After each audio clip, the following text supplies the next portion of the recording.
وہ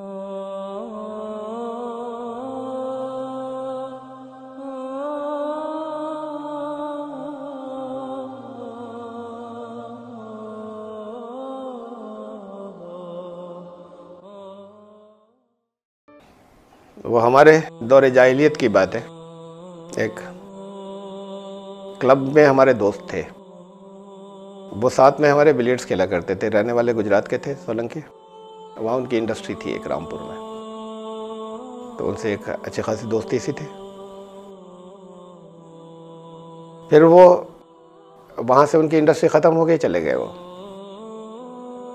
جو x president ہمارے چندر شیکھر صاحب تھے، ان کے بہت قریبی لوگوں میں سے تھے. انہوں نے آل انڈیا مارچ کیا تھا، اس میں بھی شریک رہے تھے. سیاست میں حصہ لیا تھا. چندر یادو کے خلاف انہوں نے MP کا الیکشن لڑا تھا، بہت چند ووٹوں ٹوٹل سے ہارے تھے. ٹرانسپورٹس تھی ان کی اپنی، بہت سے اور کاروبار تھے. ڈرنک کرتے تھے بہت. ایک دفعہ کافی عرصے کے بعد وہ چلے گئے، تو میری زندگی میں بھی ادھر تبدیلی آئی تھی. اور وہ جب آئے تو ان کو بھی حیرت انگیز پایا. کافی دنوں کے بعد وہ آئے، تو آنے کے بعد کرتا پیجامہ کھادی کا پہنے ہوئے تھے. تو میں نے کہا ٹھیک ہے، نیتا گیری کرتے ہیں تو کبھی کبھی کرتا پیجامہ بھی پہنتے ہیں. وہ آئے تو بہت خوشی سے ملے، اور میں نے ان سے کہا کہ بیٹھیے میں آتا ہوں. میں جانے لگا ان کو بٹھانے کے بعد ڈرائنگ روم میں، تو بولے کہ چائے نہیں پیوں گا میں. تو میں نے پوچھا کیوں نہیں پئیں گے؟ تو کہنے لگے کہ چائے میں نے چھوڑ دی، نشے کی ہر چیز چھوڑ دی. مجھے بہت تعجب ہوا کہ نشے. پہلی بات تو یہ کہ وہ بہرحال نشہ کرتے تھے، اور چائے میں کیسا نشہ؟ میں پوچھا ان سے کہ چائے میں نشہ کیسا؟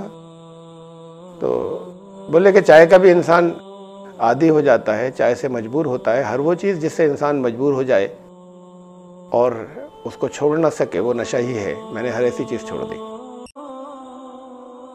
بہرحال تعجب بھی ہوا، اور خیر چائے چھوڑ دی تھی. میں نے کہا ٹھیک ہے، چائے مت پینا، میں بھی آتا ہوں، کچھ پھل ول تو لینا. تو پھر بولے کہ وہ بھی نہیں کھاؤں گا. پوچھا کیوں؟ یہ سیب میں اور دوسرے پھلوں میں اس میں کیا نشہ ہوتا ہے؟ تو ذرا دیر خاموش رہے، پھر بولے کہ گجراتی لوگ ہر ایک کو بھائی کہتے ہیں نا، دوستوں کو بھی. کہنے لگے طارق بھائی، آپ ہر ایک کے گھر کی ہر چیز کھا لیتے ہو، کسی کی کمائی پاک نہیں ہے.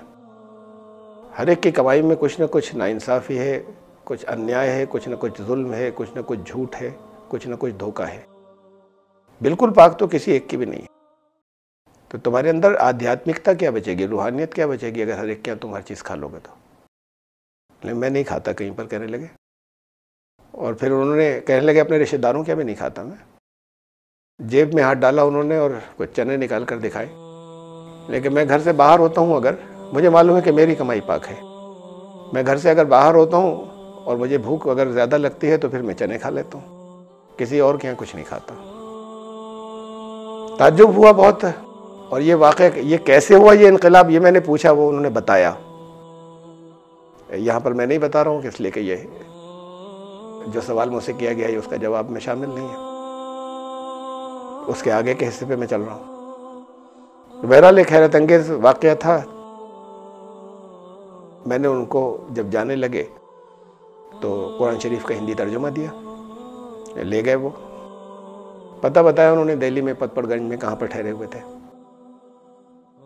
میری جو نیکسٹ ٹرپ تھی دہلی کی، تو میں گیا ملنے کے لیے.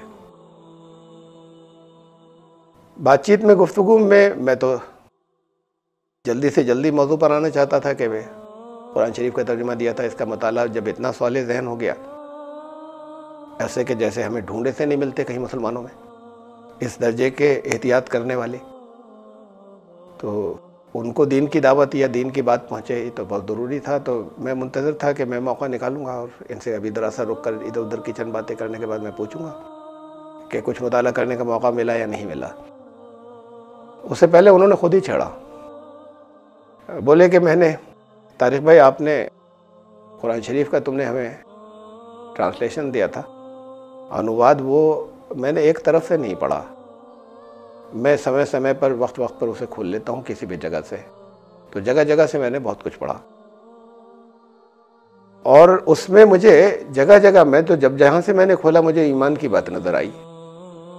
میں بہت خوش ہوا کہ یہ تو بالکل اسی جگہ پر آ رہے ہیں جہاں پر مجھے کچھ بات کرنی ہے. مجھ سے پوچھنے لگے کہ کیا جانتے ہو تم کہ ایمان کسے کہتے ہیں؟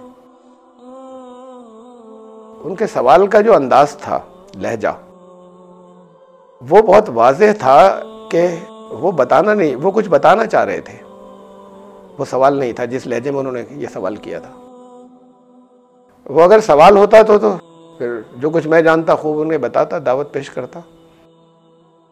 لیکن جب یہ احساس ہوا کہ یہ خود کچھ کہنا چاہ رہے ہیں تو پھر اپنی بات میں نے آگے کے لیے روکی. میں خاموش ہوا کہ بھئی سن لی جائے کیا کہنا چاہتے ہیں.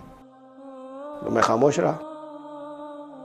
تو انہوں نے مجھ سے پھر ایک سوال اور کیا، اور سوال سے پہلے یہ بھی کہا کہ دیکھو سچ بتانا بالکل کہ کیا کبھی ایسا ہوا تمہارے ساتھ کہ کوئی رات ایسی گزری ہو جب کسی کی محبت میں رات بھر نیند نہ آئی ہو، بے چینی میں گزر گئی ہو؟ تو میں ذرا سا خاموش ہوا. تو کہنے لگے کوئی بھی محبت تو کسی سے بھی ہو سکتی ہے، چاہے وہ بچوں کی محبت ہو، بچہ کہیں باہر گیا ہوا ہے نہیں لوٹا، واپس آنا تھا، کسی بہت عزیز دوست کی محبت ہو، کسی لڑکی کی محبت بھی ہو سکتی ہے، بیوی کی بھی ہو سکتی ہے، کوئی ہو. کیا کسی کی محبت میں کبھی ایسا ہوا کہ رات بھر نیند نہیں آئی اور بے چینی سے کروٹیں بدلتے گزر گئی؟ تو میں نے کہا آپ نے تو رینج بہت لمبی کر دی، ایسا تو شاید ہر ایک کے ساتھ کبھی نہ کبھی ہوا ہو. بولے کہ میں ہر ایک کی بات نہیں کر رہا، میں آپ سے پوچھ رہا ہوں آپ کے ساتھ ہوا ایسا کبھی؟ تو میں نے کہا ہاں. کہنے لگے ایک بار نہیں کئی بار ہوا نا؟ تو میں نے کہا. پھر اس کے بعد پھر دوبارہ کہا انہوں نے کہ دیکھو سچ بتانا بالکل. یہ پھر انہوں نے دوبارہ کہا کہ سچ بتانا بالکل. کبھی اللہ کی محبت میں بھی ایسا ہوا کہ رات بھر نیند نہیں آئی اور کروٹیں بدلتے گزر گئی؟ بڑا عجیب سوال تھا. یہ سوال کبھی سوچا بھی نہیں تھا، کبھی ذہن میں نہیں آیا تھا، کبھی سنا بھی نہیں تھا. میں بالکل چونک کر ہکا بکا رہ گیا کہ اس کا کیا جواب دوں میں. انہوں نے اگر پہلے ایک سچویشن نہیں بتائی ہوتی، ایک مثال نہیں رکھی ہوتی، تو شاید میں سوال کو ٹھیک سے نہیں سمجھتا، کچھ جواب دیتا. راتوں کو تو ہوا اٹھنا، کبھی کبھی اٹھے، تہجد پڑھی، کبھی ایسا بھی ہوا کہ آنکھوں میں آنسو بھر آئے، مغفرت طلب کی، معافی مانگی، شکریہ ادا کیا بعض نعمتوں کے اوپر. بہت کبھی کبھی ایسا ہوتا رہا کہ تہجد میں بہت دفعہ اٹھے. لیکن انہوں نے ایک کیفیت بیان کی تھی بے چینی کی، چاہے پاک نہ ہو، چاہے وضو نہ کیا ہو، چاہے بستر سے اٹھ کر جانماز مصلی نہ بچھایا ہو، لیٹے ہی رہے ہوں، اٹھ کر بھی نہیں بیٹھے ہوں، لیکن یاد میں کروٹیں بدلتے رہے. یہ ایک بے چینی کی کیفیت انہوں نے بیان کی تھی. اس میں انہوں نے مجھ سے پوچھا کہ کبھی ایسا ہوا کہ اللہ کی محبت میں بھی ایسا ہوا ہو؟ تو اب میں جو خاموش ہوا وہ ایسا تھا جیسے کوئی جرم کرتے ہوئے پکڑ لیا کسی نے، کہ میں نے تو کبھی ایسی بات سوچی نہیں. یہ اچانک ایک سوال آیا تو ایسا جیسے رنگے ہاتھوں پکڑے گئے. میں خاموش رہا. تو کہنے لگے نہیں ہوا نا کبھی، اور کبھی نہیں ہوا. دنیا والوں کی محبت میں تو کئی مرتبہ ہوا. تو ان سے کم کا سوال میں نہیں کر رہا، ان کی برابری کا نہیں، ان سے کم کا بھی سوال نہیں کر رہا. میں تو صرف ایک بار کا سوال کر رہا ہوں. کیا ایک بار بھی نہیں ہوا؟ ایسا موقع دنیا والوں کی محبت میں کئی مرتبہ ہوا، اللہ کی محبت میں ایک رات بھی ایسی نہیں گزری. میں پھر چپ رہا. لیکن اگر ایک رات بھی نہیں گزری اللہ کی محبت میں ایسی، دنیا والوں کی محبت میں بہت سی راتیں ایسی بے چینی کی گزری، تو اللہ سے محبت کیسی ہے تمہاری؟ اور اگر محبت اللہ سے نہیں ہے تو کس ایمان کی باتیں کرو گے؟ تو میں تھر تھر کانپنے لگا کہ ایک سوال وہ پہلی بار آیا تھا، پھر اس لیے کہ اسی وقت بالکل اسی لمحے میرے ذہن میں آیت گونجی، والذین آمنوا اشد حبا للہ، ایمان لانے والے سب سے شدید محبت اللہ سے کرتے ہیں. اور انہوں نے مجھے آئینہ دکھایا تھا کہ تمہیں بالکل محبت نہیں ہے. بات یہاں پر محبت کی نہیں تھی، سب سے شدید محبت کی. ایمان لانے والے تو وہ ہیں. اور وہ آدمی مجھ سے سوال کر رہا تھا کہ کس ایمان کی بات کرتے ہو؟ اللہ سے محبت تو تمہیں ہے نہیں. مجھے کانپنے لگا میں. اگر یہ کیفیت اس نے نہیں بتائی ہوتی تو میری سمجھ میں نہیں آتا. زندگی میں پہلی مرتبہ ایک غیر مسلم نے، ایک ہندو نے مجھے، سولنکی، انہوں نے مجھے مطلب بتایا تھا اللہ سے محبت کا. ہم اسے شکر گزاری کے جذبات، ہم اسے ندامت کے جذبات، ان سے کنفیوز کرتے ہیں. لیکن میں سمجھتا تھا کہ بہت کچھ پڑھ رکھا ہے، میں جانتا ہوں. میں نہیں جانتا تھا. اور پہلی مرتبہ محبت کسے کہتے ہیں اللہ سے، یہ اس نے مجھے بتایا تھا. کا احسان ہے. اب کہاں ہے معلوم نہیں. لیکن میں دعا کرتا ہوں ان کے لیے جیسے ابو الحسن کے لیے امام احمد بن حنبل دعا کیا کرتے تھے کہ میرے محسن سولنکی.